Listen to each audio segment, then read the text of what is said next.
সমঝোতা বৈঠক থেকে নৌমন্ত্রীর আহ্বানের পর বাস চলাচল শুরু। কর্মবিরতি চলাকালে বিভিন্ন স্থানে পরিবহন শ্রমিকদের সঙ্গে র্যাব পুলিশের সংঘর্ষ, একজন গুলিবিদ্ধ।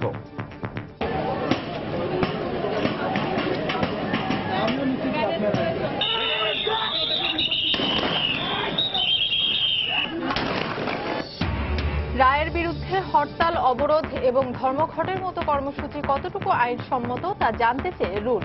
কর্মসূচি আহ্বানকারীদের বিরুদ্ধে কেন ব্যবস্থা নেওয়া হবে না জানতে চান আদালত।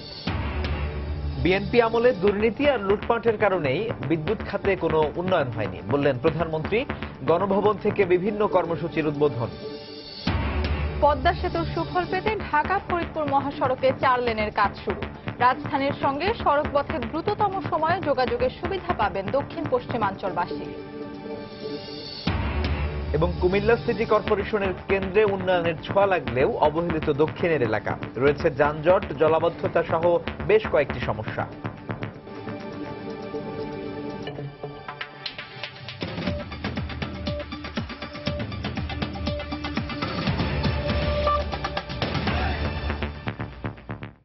বাংলার সময়ের সঙ্গে আছি আমি ফাহমিদা মটুসি এবং আমি সাজিদ রাজু। নৌমন্ত্রীর আহ্বানের পর রাজধানী থেকে দেশের বিভিন্ন রুটে বাস ছেড়ে যাচ্ছে। পাশাপাশি চট্টগ্রাম, রাজশাহী, বরিশাল, খুলনা সহ দেশের বিভিন্ন অঞ্চলে স্বাভাবিক হতে শুরু করেছে যান চলাচল। এতে জনগণের মাঝে কিছুটা স্বস্তি নেমে আসে। রাজধানীর মতিঝিলে সড়ক পরিবহন ভবনে বাস মালিক ও শ্রমিক নেতাদের সঙ্গে বৈঠক শেষে নৌপরিবহন মন্ত্রী শাহজাহান খান গাড়ি চলাচল স্বাভাবিক রাখতে পরিবহন মালিকদের প্রতি আহ্বান জানান। মন্ত্রীর বক্তব্যের পর সড়ক পরিবহন মালিক সমিতির মহাসচিবও গাড়ি চালু করতে শ্রমিকদের প্রতি আহ্বান জানান। দেশের অচলাবস্থা নিরসনে সকালে সচিবালয়ে সড়ক পরিবহন মন্ত্রী ওবায়দুল কাদের, আইনমন্ত্রী আনিসুল হক, নৌ পরিবহন মন্ত্রী শাহজাহান খান ও স্থানীয় সরকার প্রতিমন্ত্রী মশিউর রহমান নিজেদের মধ্যে কিছুক্ষণ আলাপ আলোচনা করেন। আলাপ আলোচনা শেষে ওবায়দুল কাদের আজকের মধ্যেই সংকট সমাধানের আশ্বাস দেন। ওই সময় পরিবহন শ্রমিকদের কোনো বক্তব্য থাকলে তা আদালতে পেশ করার আহ্বান জানান আইনমন্ত্রী আনিসুল হক। আইনের যদি কোনো ধারায় তাদের কোনো বক্তব্য থাকে এবং তারা যদি মনে করেন যে এখানে আইনের ধারাটা কঠোর, এই শুধু আইনের কঠোর ধারায় তাদেরকে এইভাবে শাস্তি দিয়েই সড়ক দুর্ঘটনা বন্ধ করা যাবে না, অন্যভাবে আলাপ আলোচনা করে তাদের ব্যবস্থা নিতে হবে। সেই আলাপ আলোচনার জন্য যেন মাননীয় সেতুমন্ত্রী বলেছেন, সেই আলাপ আলোচনার জন্য তো দ্বার খোলা আছে। আমি যেহেতু এই মন্ত্রণালয় রিলেটেড মিনিস্ট্রি, এটা আমি দায় এড়াতে পারি না। শ্রমিক মালিক আরো নেতৃবৃন্দ আছেন, তাদের সাথে আলাপ আলোচনা করি। আই এম শিওর আজকের মধ্যে ইনশাল্লাহ সমস্যার সমাধান হয়ে যাবে। এরপর মতিঝিলের সড়ক পরিবহন ভবনে পরিবহন মালিক ও শ্রমিকদের ঊর্ধ্বতন নেতাদের সাথে বৈঠকে বসেন শাহজাহান খান ও মশিউর রহমান রাঙা। ঘণ্টাব্যাপী বৈঠক শেষে সংবাদ সম্মেলনের মাধ্যমে আন্দোলনকারীদের যান চলাচল শুরু করার আহ্বান জানানো হয়। এখন থেকে যানবাহন স্বাভাবিক চলাচলের জন্য আমরা মালিক ও শ্রমিক ভাইদের প্রতি উদাত্ত আহ্বান জানাচ্ছি। আমরা আশা করি আমাদের এই আলোচনার প্রেক্ষিতে আমাদের এই সংবাদ বিভিন্ন জায়গায় যাওয়ার সাথে সাথে দেশের সর্বত্র যানবাহন চলাচল স্বাভাবিকভাবে শ্রমিকেরা কর্মক্ষেত্রে যাওয়ার সাথে সাথে দেশের বাস, ট্রাক, লরি, কমার্টমেন্ট মালিকেরা শ্রমিকদেরকে যেন যার যার গাড়ি দিয়ে দেয় এবং এখন থেকে যেন যান চলাচল স্বাভাবিক হয়। ঘোষণার পরপর বিভিন্ন টার্মিনালের পরিবহন নেতারা শ্রমিকদের গাড়ি বের করতে সম্মতি জানায়। সাথে সাথে রাজধানীর গাবতলী বাস টার্মিনাল থেকে দেশের বিভিন্ন রুটে বাস ছেড়ে যেতে দেখা যায়। রাজধানীর পাশাপাশি রাজশাহী, বরিশাল, খুলনা সহ দেশের বিভিন্ন অঞ্চল থেকে ঢাকামুখী বাস চলাচল শুরু হয়। এতে জনগণের মাঝে কিছুটা স্বস্তি নেমে আসে। মুজাহিদ শুভ, সময় সংবাদ, ঢাকা। দর্শক, যান চলাচলের খবর জানাতে এই মুহূর্তে রাজশাহীর শিরোইল বাস টার্মিনালে আছেন সাইফুর রহমান রকি এবং বরিশালের নথুল্লাবাদ বাস স্ট্যান্ডে আছেন সহকর্মী ফিরদৌস সোহাগ। সরাসরি যাব তাদের কাছে। প্রথমে যাচ্ছি রকির কাছে। রকি, মৌটুসি, আপনি জানেন যে আজ দুপুরে বাস মালিক ও শ্রমিক নেতৃবৃন্দের সাথে বৈঠকের পর অনির্দিষ্টকালীন যে পরিবহন ধর্মঘটে ডাক দিয়েছিল শ্রমিক নেতৃবৃন্দ, সেটি প্রত্যাহারের সিদ্ধান্ত নেওয়া হয়েছে। তো এই ধর্মঘট প্রত্যাহারের পর থেকে কিন্তু যে দুর্ভোগটি ছিল সাধারণ যাত্রীদের, সেটি কিন্তু এখন একেবারেই নেই বললেই চলে। আমরা এখন ঢাকা বাস টার্মিনাল এবং আন্তজেলা বাস টার্মিনালের একেবারেই সামনে অবস্থান করছি। এখানে আমরা যেটি দেখছি এখন বিভিন্ন যে কাউন্টারগুলো রয়েছে সেই কাউন্টারগুলো থেকে যাত্রীরা তাদের নিজ নিজ গন্তব্যের যে টিকিট সেটি সংগ্রহ করছেন এবং তাদের যে একটি একটি করে বাস বের হয়ে যাচ্ছে, তারা এই বাসগুলোতে কিন্তু তাদের নিজ নিজ গন্তব্যে রওনা হচ্ছেন। ঠিক একই চিত্র কিন্তু আন্তজেলা যে বাস টার্মিনাল সেটিতেও এখানে আমরা বিভিন্ন গন্তব্যের যে বাসগুলো সেটি কিন্তু আমরা দেখছি যে একের পর এক বাস ছেড়ে যেতে শুরু করেছে এই ধর্মঘট প্রত্যাহারের খবরের পর থেকে। তো যাত্রীদের এখন কিন্তু আর কোনো ধরনের দুর্ভোগ আর দেখতে পাচ্ছি না আমরা এখানে। যাত্রীরা এই অনির্দিষ্টকালের যে পরিবহন ধর্মঘট সরকারের যে হস্তক্ষেপের পর এটি তুলে নেওয়া হয়েছে সেটির জন্য কিন্তু তারা সন্তোষ প্রকাশ করেছেন, যেটি আমরা সকালে দেখেছিলাম যে চরম মাত্রায় তাদের এই দুর্ভোগের শিকার হতে হয়েছিল, যার একটি প্রভাব পড়েছিল কিন্তু ট্রেনেও কিন্তু সিট না পেয়ে চরম দুর্ভোগ পোহাতে হয়েছিল যাত্রীদের। এছাড়াও কিন্তু বিভিন্ন দূর দূরান্ত থেকে আসা রোগী এবং পরীক্ষা দিতে আসা শিক্ষার্থীদেরও কিন্তু ভোগান্তির শিকার হতে হয়েছে রাজশাহীতে। তো এখন একেবারেই স্বাভাবিক হয়ে এসেছে রাজশাহীর বাস টার্মিনালের চিত্র এবং বিভিন্ন গন্তব্যের উদ্দেশ্যে ছেড়ে যাচ্ছে এখান থেকে এই বাসগুলো। তো এই ছিল রাজশাহী থেকে আমার কাছে এখন পর্যন্ত পরিবহন ধর্মঘটের পর বাস চলাচল স্বাভাবিকের খবর। এখন আমরা চলে যাব আমাদের সহকর্মী ফেরদাউস সোহাগের কাছে বরিশালে। রকি, আপনাকে ধন্যবাদ। বরিশাল সহ গোটা দক্ষিণ অঞ্চলের মানুষের মধ্যে স্বস্তি নেমে এসেছে সারা দেশের মানুষের মতো, কারণ 3 ঘন্টা যাবৎ বরিশাল সহ গোটা দক্ষিণ অঞ্চলে বাস চলাচল স্বাভাবিক হয়েছে এবং বরিশাল থেকে বিভিন্ন গন্তব্যে এ পর্যন্ত 120টির মতো বাস রওনা করেছে। আমরা যেটা জানতে পেরেছি যে বরিশালের 2টি বাস স্ট্যান্ড রয়েছে, একটি হচ্ছে নথুল্লাবাদ বাস স্ট্যান্ড আর একটি হচ্ছে রূপাতলী বাস স্ট্যান্ড। 2 বাস মালিক সমিতির নেতৃবৃন্দের সাথে কথা বলে এই তথ্যটি আমরা পেয়েছি যে ঠিক 3টা থেকে বাস চলাচল শুরু হয়েছে এবং এখন পর্যন্ত বাস চলাচল স্বাভাবিক রয়েছে। এবং নেতৃবৃন্দ আমাদেরকে যেটা জানিয়েছেন যে কেন্দ্র থেকে ঘোষণা দেওয়ার সাথে সাথেই তারা 3টা থেকে বাস চলাচল শুরু করেন এবং এখনো চলছে। কথা বলেছি বাস বা যাত্রীদের সাথে, তারা আমাদেরকে জানিয়েছেন যে তারা আর কখনোই চান না যেন কোনো কারণে বাস ধর্মঘট হোক। এই বিষয়টি লক্ষ্য রেখে সকলকে এই বিষয়ে খেয়াল রাখার জন্য আহ্বান জানিয়েছেন তারা। যাত্রীরা আমাদেরকে বলেছেন যে এই 33 ঘন্টা তারা খুব দুর্ভোগ পহিয়েছেন এবং এই দুর্ঘটনা যাতে আর কখনোই না হয় সেই বিষয়টির দিকে খেয়াল রাখার জন্য তারা সবার দিকে খেয়াল রাখার জন্য চেষ্টা করেছেন। আমরা এছাড়া কথা বলেছিলাম এখানকার পুলিশ প্রশাসনের সাথে, তারা আমাদেরকে জানিয়েছেন যে গত 2 দিনে কিন্তু এখানে ছোটখাটো 2-1টা ঘটনাও ঘটেনি, সব ঠিকঠাক মতো ছিল। সকলের সম্মিলিত প্রচেষ্টায় এই যে সমস্যাটা হয়েছিল সেই সমস্যার সমাধান হয়েছে দ্রুত, এই কারণে সবাই সরকার সহ সকলের প্রতি কৃতজ্ঞতা প্রকাশ করেছেন। তো এই ছিল আমার কাছে মোটামুটি সর্বশেষ। আমরা এখন ফিরবো স্টুডিওতে। ফাহমিদা। দর্শক, নৌমন্ত্রীর আহ্বানের পর দেশের বিভিন্ন স্থানে যান চলাচল স্বাভাবিক হতে শুরু করেছে। আর এই বিষয়ে বিস্তারিত জানাতে বরিশাল থেকে ফিরদৌস সোহাগ এবং রাজশাহী থেকে সাইফুর রহমান রকি যোগ দিয়েছিলেন আমাদের সঙ্গে। এর আগে পরিবহন শ্রমিকদের ডাকা অনির্দিষ্টকালের ধর্মঘটের 2য় দিনে র্যাব পুলিশের সঙ্গে শ্রমিকদের সংঘর্ষের ঘটনা ঘটে। দফায় দফায় ইট পাটকেল নিক্ষেপ ও ধাওয়া পাল্টা ধাওয়ায় সকালে রণক্ষেত্রে পরিণত হয় রাজধানীর গাবতলী এলাকা। সংঘর্ষের সময় গুলিবিদ্ধ হন বৈশাখী পরিবহনের এক চালক। ঘটনাস্থল থেকে 8 জনকে আটক করে পুলিশ। ঢাকা ময়মনসিংহ এবং ঢাকা চট্টগ্রাম মহাসড়ক অবরোধ করে বিক্ষোভ করে শ্রমিকরা। এদিকে দূরপাল্লার পাশাপাশি দেশের বিভিন্ন স্থানে ছোট যানবাহন চলাচলও বাধা দেয় তারা। এতে ক্ষোভ জানিয়েছেন সাধারণ মানুষ। বিস্তারিত ডেস্ক রিপোর্টে। ধর্মঘটের সমর্থনে গাবতলীতে বুধবার ভোর থেকেই অবস্থান নেয় পরিবহন শ্রমিকরা। এ সময় তারা বিভিন্ন স্থান থেকে রাজধানীর দিকে ছেড়ে আসা গাড়িগুলোকে চলাচলে বাধা দিলে শুরু হয় উত্তেজনা। এক পর্যায়ে র্যাব পুলিশের উপর ইটপাটকেল ছোড়ে তারা। পরে পরিস্থিতি নিয়ন্ত্রণে আনতে টিয়ার শেল ও রাবার বুলেট ছোড়ে র্যাব ও পুলিশ। এ সময় শ্রমিকরা কিছুটা পিছু হটলেও বিভিন্ন দলে ভাগ হয়ে চলতে থাকে দফায় দফায় সংঘর্ষ। গুলিবিদ্ধ হন এক পরিবহন শ্রমিক। বিক্ষুব্ধ হয়ে টায়ারে আগুন জ্বালিয়ে রাস্তা অবরোধ করে বিক্ষোভ করতে থাকেন তারা।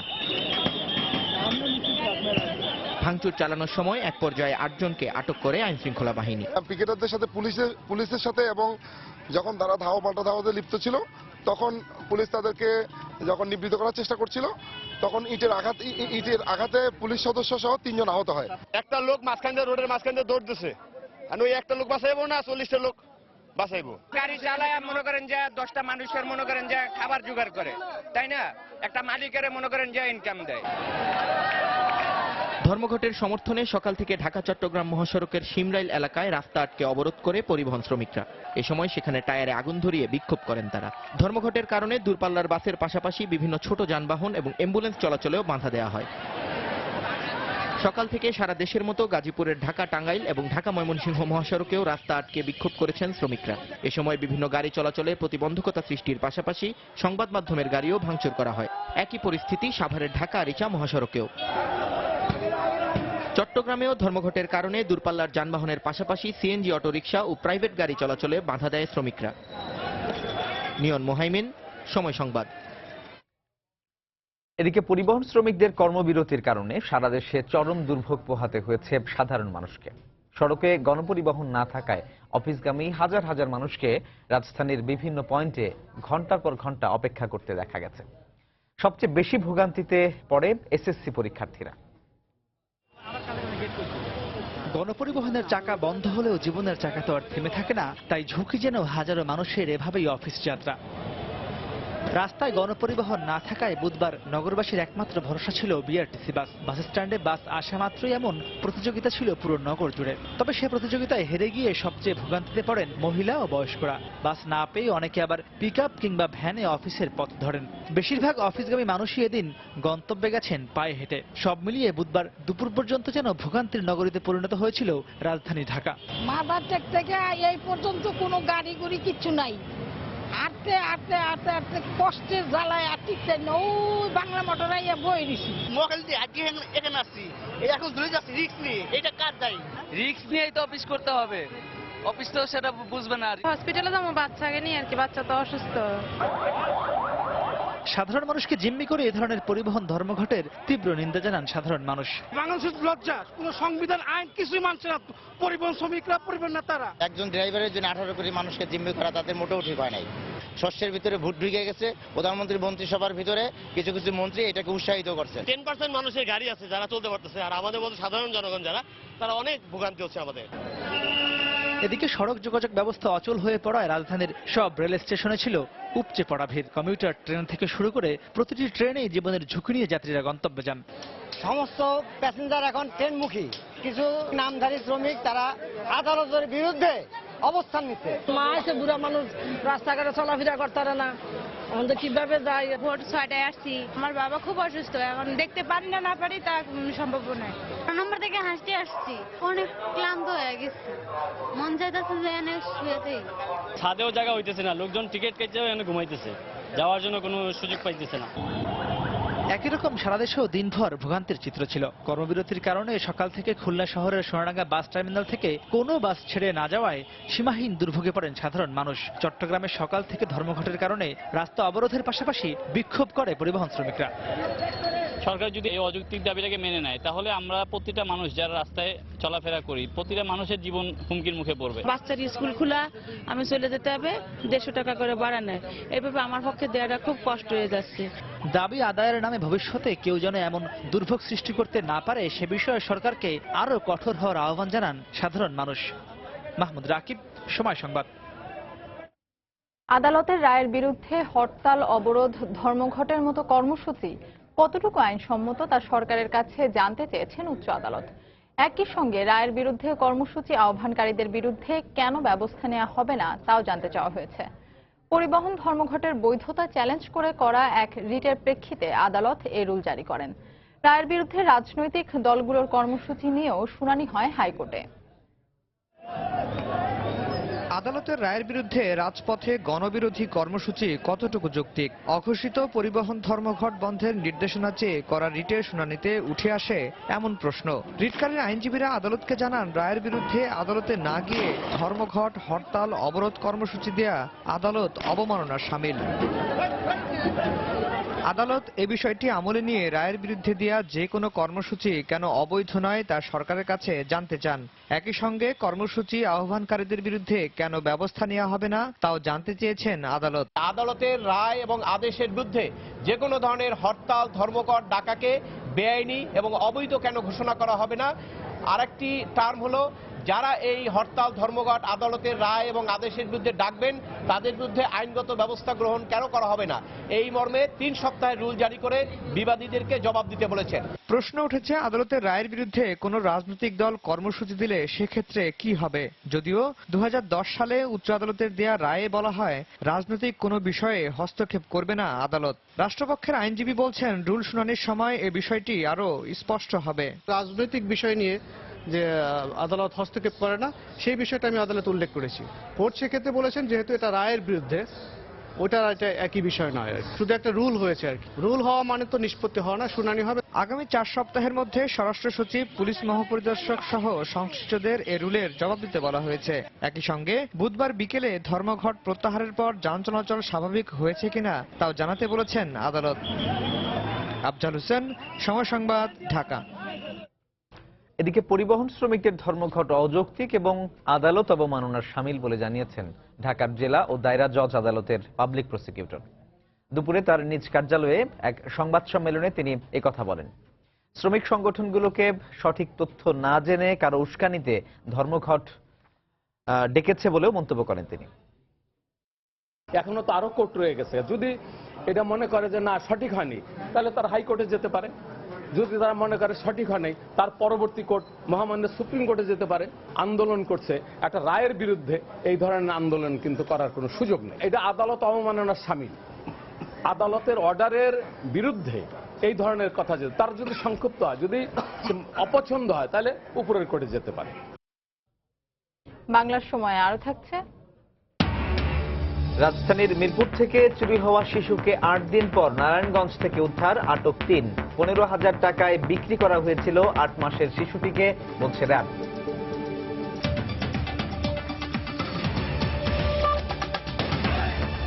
বিএনপির শাসনামলে সীমাহীন দুর্নীতি আর লুটপাটের কারণেই বিদ্যুৎ খাতে কোনো উন্নয়ন হয়নি উল্লেখ করে প্রধানমন্ত্রী শেখ হাসিনা বলেছেন, ক্ষমতার লোভে তারা জনগণকে বিদ্যুতের খুঁটি দেখালেও আওয়ামী লীগ ঘরে ঘরে আলো এনে দিয়েছে। সকালে গণভবন থেকে ভিডিও কনফারেন্সে 10টি উপজেলায় শতভাগ বিদ্যুতায়ন কর্মসূচি সহ বেশ কয়েকটি বিদ্যুৎ কেন্দ্রের উদ্বোধনী অনুষ্ঠানে কথা বলেন তিনি। ওই অনুষ্ঠান থেকেই দেশে প্রথমবারের মতো প্রাথমিক শিক্ষাবৃত্তির টাকা মোবাইল ব্যাংকিং এর মাধ্যমে বিতরণ কার্যক্রমও উদ্বোধন করেন প্রধানমন্ত্রী। নির্বাচনী প্রতিশ্রুতি অনুযায়ী দেশের প্রত্যন্ত অঞ্চল সহ ঘরে ঘরে বিদ্যুৎ পৌঁছে দিতে আরও এক ধাপ অগ্রসর হল সরকার। বিদ্যুতের উৎপাদন ও সঞ্চালন ক্ষমতা বাড়াতে চালু হলো নতুন 8টি বিদ্যুৎ কেন্দ্র এবং বিবিয়ানা কালিয়াকৈর 400 কিলোভোল্টের সঞ্চালন লাইন। বুধবার সকালে গণভবন থেকে ভিডিও কনফারেন্সের মাধ্যমে দেশের বিভিন্ন স্থানে গড়ে তোলা 8টি পাওয়ার প্ল্যান্ট উদ্বোধন করেন প্রধানমন্ত্রী। পাশাপাশি দেশের 9 জেলার 10টি উপজেলায় চালু হয় শতভাগ বিদ্যুতায়ন কর্মসূচির। প্রথমবারের মতো বিদ্যুতের আলোয় আলোকিত হয় পার্বত্য উপজেলা থানচি। এই কার্যক্রমের আমি শুভ উদ্বোধন ঘোষণা করছি। প্রকল্পগুলো উদ্বোধন করে ভিডিও কনফারেন্সে 5 জেলায় সর্বস্তরের মানুষের সঙ্গে কথা বলেন প্রধানমন্ত্রী। দুর্নীতি করে বিএনপি জামাত সাধারণ মানুষকে বিদ্যুৎ সুবিধা থেকে বঞ্চিত করেছিল বলেও সমালোচনা করেন তিনি। বিএনপির নেত্রী তার ছেলে খাম্বা ইন্ডাস্ট্রি তৈরি করে, কাজে মানুষ বিদ্যুৎ না পেলেও পেয়েছিল বা দেখেছিল রাস্তার পাশে শুয়ে থাকা হাজার হাজার খাম্বা। আন্তরিকতার সাথে উন্নয়নের কাজ করলে দেশের উন্নয়ন যে ত্বরান্বিত করা যায় সেটা আমরা প্রমাণ করেছি এবং সেটা পেয়েছে আওয়ামী লীগ। দেশের প্রত্যন্ত এবং দুর্গম যেসব এলাকায় জাতীয় গ্রিডের বিদ্যুৎ ব্যবহারের সুযোগ নেই সেসব এলাকায় শিগগিরই 46,000 সোলার হোম সিস্টেম স্থাপনের কথাও জানান প্রধানমন্ত্রী। যেসব জায়গায় গ্রিড লাইন যাওয়া বেশ কষ্টকর, আমরা সব জায়গায় সোলার প্যানেল দিচ্ছি। বিদ্যুৎ কোনো মতেই যেন অপচয় না হয় এ ব্যাপারে প্রত্যেকে সচেতন হতে হবে। ওই অনুষ্ঠান থেকেই দেশে প্রথমবারের মতো প্রাথমিক শিক্ষার্থীদের শিক্ষাবৃত্তির টাকা মোবাইল ব্যাংকিং এর মাধ্যমে মায়েদের অ্যাকাউন্টে পৌঁছে দিতে মায়ের হাসি প্রকল্প উদ্বোধন করেন প্রধানমন্ত্রী। বলেন, দেশের প্রত্যন্ত অঞ্চল পর্যন্ত ডিজিটাল সেবা পৌঁছে দিয়েছে সরকার। ডিজিটাল বাংলাদেশ আজকে বাস্তব এবং আমরা তা বাস্তবায়ন করেছি এবং এর সুফলটা গ্রামের মানুষ পাচ্ছে।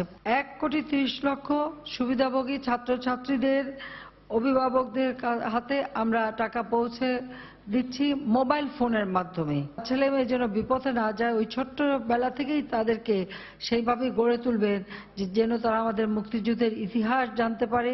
এর আগে রাজধানীর বিজয় সরণির যানজট নিরসনে ইউলুপ নির্মাণের জন্য সেনাবাহিনী প্রধানের নেতৃত্বে প্রকল্পটির স্থাপত্য নকশা প্রধানমন্ত্রীর কাছে তুলে ধরেন সেনাবাহিনীর একটি উচ্চপদস্থ প্রতিনিধি দল। দেবাশিস রায়, সময় সংবাদ, ঢাকা। রাজধানীর মিরপুর থেকে চুরি হওয়া 8 মাসের শিশুকে নারায়ণগঞ্জ থেকে উদ্ধার করেছে র্যাব। গতরাতে সদর উপজেলার দেওভোগ এলাকা থেকে তাকে উদ্ধার করা হয়। এ ঘটনায় জড়িত থাকার অভিযোগে 3 জনকে আটক করা হয়েছে। দুপুরে র্যাব 11-এর কার্যালয়ে আয়োজিত সংবাদ সম্মেলনে এ তথ্য জানানো হয়। র্যাব জানায়, গত 20 ফেব্রুয়ারি রাজধানীর শাহ আলী থানা এলাকার সেতু বেগমের 8 মাসের মেয়ে মরিয়মকে চুরি করে প্রতিবেশী মিনারা বেগম। এ ঘটনায় আটক মিনারা বেগমের স্বীকারোক্তি অনুযায়ী গতরাতে অভিযান চালিয়ে শিশুটিকে উদ্ধার করে র্যাব। এ সময় মাসুম ও মৌসুমী নামে আরও 2 জনকে আটক করা হয়। চুরি করার পর শিশুটিকে 15,000 টাকায় এক ব্যক্তির কাছে বিক্রি করেছিল বলে জানিয়েছে র্যাব। শিশু মরিয়ম অপহরণ এবং বিক্রির সাথে সম্পৃক্ত যাদেরকে গ্রেফতার করা হয়েছে এবং যারা পলাতক রয়েছে তাদের বিরুদ্ধে আইনানুগ ব্যবস্থা গ্রহণ করা হবে এবং এই চক্রের অন্যান্য আরো অপরাধ সংক্রান্ত কোনো তথ্য আছে কিনা ঘটে থাকলে সেগুলো সম্পর্কেও যাতে আমরা বিস্তারিত জানতে পারি এবং সেগুলোর বিষয়ে যদি কার্যকরী কোনো পদক্ষেপ নেওয়ার থাকে সেটা যাতে আমরা নিতে পারি, এই বিষয়টি আমরা সর্বাত্মকরণের চেষ্টা করে যাব। কক্সবাজারের মহেশখালীতে এক মাদ্রাসা ছাত্রীকে কুপিয়ে আহত করার ঘটনায় প্রধান অভিযুক্ত জাহিদুল ইসলামকে অস্ত্রসহ গ্রেপ্তার করেছে পুলিশ। সকালে উপজেলার কালারমার ছড়া এলাকা থেকে তাকে গ্রেপ্তার করা হয়। পুলিশ জানায়, জাহিদুল সহ 6 জনের বিরুদ্ধে গতকাল পরিবার মামলা করলে তাকে গ্রেপ্তারে অভিযান চালানো হয়। বিয়ের প্রস্তাবে রাজি না হওয়ায় গত 25 ফেব্রুয়ারি কালারমার ছড়া দাখিল মাদ্রাসার 9ম শ্রেণীর শিক্ষার্থী নাহিদার উপর হামলা চালায় স্থানীয় জাহিদুল ও তার সহযোগীরা। গুরুতর অবস্থায় তাকে কক্সবাজার জেলা সদর হাসপাতালে ভর্তি করা হয়। গতকাল চিকিৎসাধীন ওই ছাত্রীর বিষয়টি সামাজিক যোগাযোগ মাধ্যমে ছড়িয়ে পড়ে। বাংলার সময় আরো থাকছে।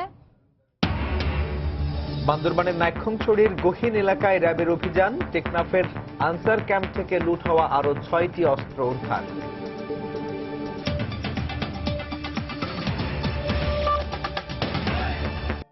পদ্মা সেতুর নির্মাণ কাজের অগ্রগতি নিয়ে প্রতি মাসের 1 তারিখে আমরা বিশেষ রিপোর্ট প্রচার করে থাকি। তারই ধারাবাহিকতায় আজ থাকছে ঢাকা থেকে ফরিদপুর পর্যন্ত মহাসড়ক 4 লেনে উন্নীতকরণ ও এর সুফল নিয়ে একটি রিপোর্ট।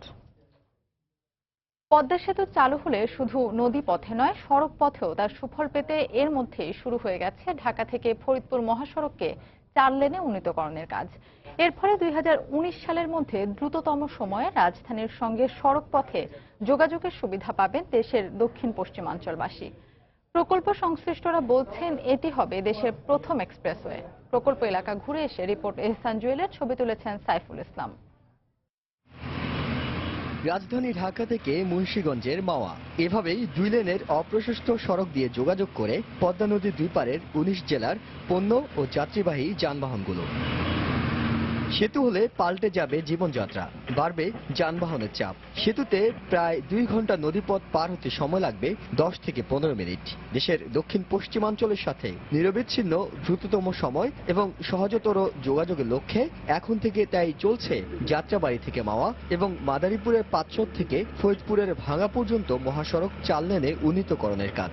গাড়িগুলি চালায় শান্তি পাবে, যানজট সৃষ্টি কম, এদিকের মানুষজন ওদিকে যা কাজ করতে পারবে। রাস্তায় গেলে তাহলে 20 মিনিট লাগবে, কোনো জায়গায় ব্রেক নাই, একটানে জামুগা মাওয়া। যানজট কম থাকবে, মনে করেন যাতায়াত সুবিধা হবে, একটা সিঙ্গেল বেশি মারতে পারবো। দেশের প্রথম এই এক্সপ্রেসওয়েটির কোথাও ট্রাফিক ক্রসিং ও ধীরগতির যান চলাচল থাকবে না, তবে 2 পাশে ধীরগতির যান চলাচলের জন্য থাকবে 5 মিটার পৃথক প্রশস্ত লেন। মহাসড়কের মাঝখানে থাকবে 5 মিটার সড়ক বিভাজন। ভবিষ্যতে যেটিকে মেট্রো রেলের কাজে ব্যবহার করা হবে। 4টি ফ্লাইওভার, 4টি রেলওয়ে ওভারপাস, 21টি আন্ডারপাস এবং 3টি ইন্টারচেঞ্জের সমন্বয়ে মহাসড়কটি নির্মাণ করা হবে। রোডসান হাইজের সেনাবাহিনীর মাধ্যমে কাজটা করাচ্ছে। তারা চেষ্টা করছে আমাদের সাথে যেন সমসাময়িক সময়ের মধ্যে যেন 4 লেনটাও চালু করা যায়। এটা তারা ট্রাইং। আমাদের কমন পারসেপশন আছে যে এটা 4 লেন, আসলে কিন্তু এটা 4 লেন না, এটা অলমোস্ট 8 লেন। এটা কিন্তু এক্সেস কন্ট্রোলড এক্সপ্রেসওয়ে। কেউ যদি যাত্রাবাড়ি থেকে ভাঙা যেতে চায় তিনি কিন্তু একটা নির্দিষ্ট সময়ের মধ্যেই ভাঙা গিয়ে পৌঁছতে পারবেন। এর মাঝখানে কোনো ধরনের ব্রেক পয়েন্ট বা কোনো কিছু নাই, কোনো ধরনের ইন্টারফারেন্স নাই, কোনো ধরনের ট্রাফিক সিগন্যালিং নাই। 2016 সালের 13 আগস্ট প্রধানমন্ত্রী কাজের উদ্বোধন করেন। শেষ হবে আগামী 2019 সালের এপ্রিল মাসে। সেনাবাহিনীর স্পেশাল ওয়ার্ক অর্গানাইজেশন পশ্চিমের তত্ত্বাবধানে 55 কিলোমিটার দৈর্ঘ্যের এই সড়কের প্রকল্প ব্যয় ধরা হয়েছে 6,252 কোটি 29 লাখ টাকা। পদ্মা সেতু হলে এই অঞ্চলের অর্থনীতিতে প্রাণের সঞ্চার হবে, একই সময় গতি আসবে যোগাযোগ ব্যবস্থায়। কিন্তু বর্তমানে এই 2 লেনের সড়ক কাঠামোর পক্ষে সে বাড়তি চাপ সামাল দেওয়া অনেক বেশি কঠিন হবে। আর তাই সেতুর কাঙ্ক্ষিত সুফল পেতে দুপ্রান্তের সড়কগুলোকে 4 লেনে উন্নীত করার কাজ পুরোদমে এগিয়ে চলছে। এহসান জুয়েল, সময় সংবাদ, মুন্সিগঞ্জ। কক্সবাজারে টেকনাফে আনসার ক্যাম্প থেকে লুট হওয়া আরো 6টি এসএমজি ও রাইফেল উদ্ধার করেছে র্যাব 7। সকালে বান্দরবানের গহীন পাহাড়ি এলাকা থেকে এসব অস্ত্র উদ্ধার করা হয়। র্যাব 7 জানায় অস্ত্র লুটের মূল হোতা মিয়ানমারের নাগরিক নূর আলমের দেয়া তথ্য মতে ভোরে বান্দরবানের নাইক্ষ্যংছড়ির তুমব্রু পাহাড়ের গহীন এলাকায় অভিযান চালানো হয়। এ সময় বিভিন্ন স্থানে লুকিয়ে রাখা 6টি এসএমজি ও রাইফেল উদ্ধার করা হয়। দুপুরে অস্ত্র উদ্ধারের ঘটনাস্থল পরিদর্শনে যান স্বরাষ্ট্রমন্ত্রী আসাদুজ্জামান খান কামাল, র্যাবের মহাপরিচালক বেনজির আহমেদ ও আনসারের মহাপরিচালক মেজর জেনারেল মিজানুর রহমান। এর আগে গত 9 জানুয়ারি 5টি অস্ত্রসহ 2 জনকে গ্রেফতার করে র্যাব। 2016 সালের 13ই মে টেকনাফের আনসার ব্যারাকে হামলা চালিয়ে ক্যাম্প কমান্ডার আলী হোসেনকে হত্যা এবং অস্ত্র ও গুলি লুট করে রোহিঙ্গা সন্ত্রাসীরা। সবকটি অস্ত্র আমরা উদ্ধার করেছি। আমাদের র্যাব, আমাদের পুলিশ, আমাদের আনসার এই দুর্গম এলাকার ভিতরেও এই সন্ত্রাসীরা লুকিয়ে থাকতে পারে নাই। তাদেরকে আমরা বাইর করে তাদের যে অস্ত্র হারিয়ে গিয়েছিল, নিয়ে গিয়েছিল, লুট করে নিয়ে গিয়েছিল, মানুষ হত্যা করেছিল, আনসার হত্যা করেছিল, আমরা তাদেরকে ধরে ফেলছি। রোহিঙ্গারা এরকম ভাবে ফিরে আসছে, জীবনটাকে নিয়ে শুধু তারা এখানে চলে আসছে। আমরাও মনে করি তারা এখানে থাকবে, তারা যখন নিরাপদ মনে করবে তাদের দেশে ফিরে যাবে। সিটি কর্পোরেশন হওয়ায় প্রথম দফায় কুমিল্লা নগরের কেন্দ্রে উন্নয়নের ছোঁয়া লাগলেও অবহেলিত রয়ে গেছে নগর দক্ষিণ এলাকা। সৌন্দর্য বর্ধন, প্রশস্ত রাস্তা সহ নানা বিষয় নজর কেড়েছে নগরবাসীর। আবার যানজট, জলাবদ্ধতা সহ বেশ কয়েকটি বিষয়ে প্রত্যাশা পূরণ না হওয়ায় অস্বস্তিতে অনেকেই। ভোটের আগে চাওয়া পাওয়ার এই ফারাক বুঝে ভোটারদের সিদ্ধান্ত নিতে বলছেন সুশীল সমাজের প্রতিনিধিরা। প্রথম মেয়াদ শেষে দ্বিতীয় দফা নির্বাচনে সরব এখন কুমিল্লা সিটি কর্পোরেশন। এই 5 বছরে নগরে এসেছে অনেক পরিবর্তন। গুরুত্বপূর্ণ সড়ক দ্বীপগুলোতে বসেছে বাহারি ফোয়ারা, ভাস্কর্য, বিনোদনের ব্যবস্থা, প্রশস্ত সড়ক, সুসজ্জিত ফুটপাত সবই কুমিল্লাকে দিয়েছে আধুনিক নগরের পরিচিতি। তবে সবই মূল শহর কেন্দ্রিক। মুদ্রার অপর পিঠে এখনো নগরের ছোঁয়া লাগেনি নগর দক্ষিণে। পাশাপাশি নগরবাসীর অভিযোগ, জলাবদ্ধতা, মাদক, মশা আর যানজটের মতো সমস্যা এখনো ভোগাচ্ছে তাদের। 5 বছরের মধ্যে কাজ হয়েছে কুমিল্লা শহরে মোটামুটি। আমরা রাস্তাঘাট ভাঙে রয়েছে, হাঁটতে পারে না অথবা গাড়ি করে যেতে পারে না। আপনার এই এলাকাতে কোনো কাজ একদম খুব কম কাজ করেছে। আমরা ট্যাক্সও দেই তাদের মতো, সবকিছুই ওইখানের মতনে করি। উন্নয়নের বেলা কিন্তু আমাদের এখানে তেমন একটা হয় নাই। রাস্তাঘাট মোটামুটি এখন বর্তমানে অনেকটা ভালো হয়েছে, তারপর জলাবদ্ধতা এখনো নিরসন হয় নাই। সুশীল সমাজের প্রতিনিধিরা বলছেন মেয়াদ শেষে প্রত্যাশা আর প্রাপ্তির ফারাক থাকবেই, তবে ব্যবধান মেপেই সিদ্ধান্ত নিতে হবে ভোটারদের। এক্ষেত্রে জনগণের প্রয়োজন বুঝে কাজ করতে পারবে এমন মানুষকেই বেছে নিতে বলছেন তারা। প্রাপ্তির সাথে প্রত্যাশার সাথে মিলে না, সঙ্গত কারণেই মানুষের প্রত্যাশা যেটা ছিল তার আংশিক হয়তো পূরণ হয়েছে, সম্পূর্ণটা পূরণ হয়নি। আমরা ভবিষ্যতে আশা করব যিনি আসবেন উনি ওই প্রত্যাশাকে পূরণ করবেন। সিটি কর্পোরেশনের সাথে আমাদের যে প্রত্যাশা এবং প্রাপ্তি একটা ফারাক রয়ে গেছে। তারা চেষ্টা করেছে, সব চেষ্টা সম্পূর্ণ না। যারাই আসবে, নতুন নির্বাচিত হয়ে মেয়র আসবেন, তিনি নতুনভাবে চিন্তা করবেন, তিনি একজন ইনোভেটিভ মানুষ হবেন, তিনি উদ্ভাবনী চিন্তা করবেন, নতুন কি করা যায় এই পুরাতন শহরকে। 2,07,556 জন ভোটার 30 মার্চ নির্ধারণ করবেন তাদের নতুন মেয়র। রাশেদ লিমন, সময় সংবাদ, কুমিল্লা। দুর্নীতি দমনের সক্ষমতা বাড়াতে আগামী জুন মাসের মধ্যে জেলা পর্যায়ে দুদকের আরও অন্তত 18টি অফিস স্থাপনের প্রস্তাবনা সরকারের কাছে পাঠানো হয়েছে বলে জানিয়েছেন দুদক কমিশনার ডক্টর নাসির উদ্দিন আহমেদ। সকালে কুড়িগ্রামের নাগেশ্বরীতে দুদক ও বিশ্ব ব্যাংকের আয়োজনে গণশুনানিতে একথা জানান তিনি। 22-30 অফিস আছে, এটাকে আমরা কম 35 থেকে 40টি আশা করছি হবে। সরকারের কাছে প্রস্তাব আমরা ইতিমধ্যে দিয়েছি, তো এখানে হবে এবং আমরা আশা করছি যে আমাদের এই যে কার্যক্রমগুলো জনসম্পৃক্ত, জনগণকে উন্নয়নের সাথে গভর্নেন্সের সাথে সম্পৃক্ত করা, সবাইকে আপনাদেরকে এর মাধ্যমে মানুষ যাতে সরকারি সেবা দুর্নীতিমুক্ত পাবে। কক্সবাজার, চট্টগ্রাম ও বান্দরবানে একযোগে শুরু হয়েছে রোহিঙ্গা শুমারি। পরিসংখ্যান ব্যুরো জানায়, সকালে কক্সবাজারে শুরু হওয়া এই কার্যক্রমে 170টি দল অংশ নিয়েছে। মিয়ানমারের রাখাইন রাজ্য থেকে বাংলাদেশে পালিয়ে আসা রোহিঙ্গাদের প্রকৃত সংখ্যা নির্ধারণ করা যাবে এই শুমারির মাধ্যমে। পাশাপাশি গত বছরের শুমারির ভুল সংশোধন ও বাদ পড়া রোহিঙ্গাদের অন্তর্ভুক্ত করা হবে। আগামী 10 মার্চ পর্যন্ত চলবে এই শুমারি। বাংলার সময়ের শীর্ষ সংবাদগুলো জানিয়ে দিচ্ছি আরেকবার। সমঝোতা বৈঠক থেকে নৌমন্ত্রীর আহ্বানের পর বাস চলাচল শুরু। কর্মবিরতি চলাকালে বিভিন্ন স্থানে পরিবহন শ্রমিকদের সঙ্গে র্যাব পুলিশের সংঘর্ষ, একজন গুলিবিদ্ধ।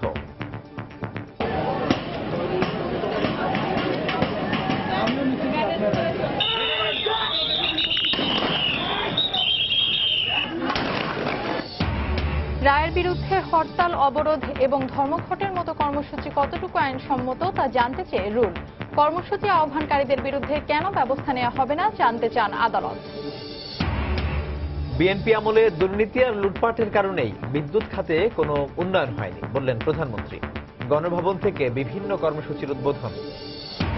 পদ্মা সেতুর সুফল পেতে ঢাকা ফরিদপুর মহাসড়কে 4 লেনের কাজ শুরু। রাজধানীর সঙ্গে সড়ক পথে দ্রুততম সময়ে যোগাযোগের সুবিধা পাবেন দক্ষিণ পশ্চিমাঞ্চলবাসী। এবং কুমিল্লা সিটি কর্পোরেশনের কেন্দ্রে উন্নয়নের ছোঁয়া লাগলেও অবহেলিত দক্ষিণের এলাকা, রয়েছে যানজট, জলাবদ্ধতা সহ বেশ কয়েকটি সমস্যা। এই ছিল বাংলার সময়। যে কোনো খবর পেতে ভিজিট করুন সময়নিউজ.tv। এছাড়া এইমাত্র পাওয়া খবর আপনার মোবাইলে পেতে SMS করুন *BN লিখে পাঠিয়ে দিন 16242 নম্বরে। সঙ্গে থাকুন সময়।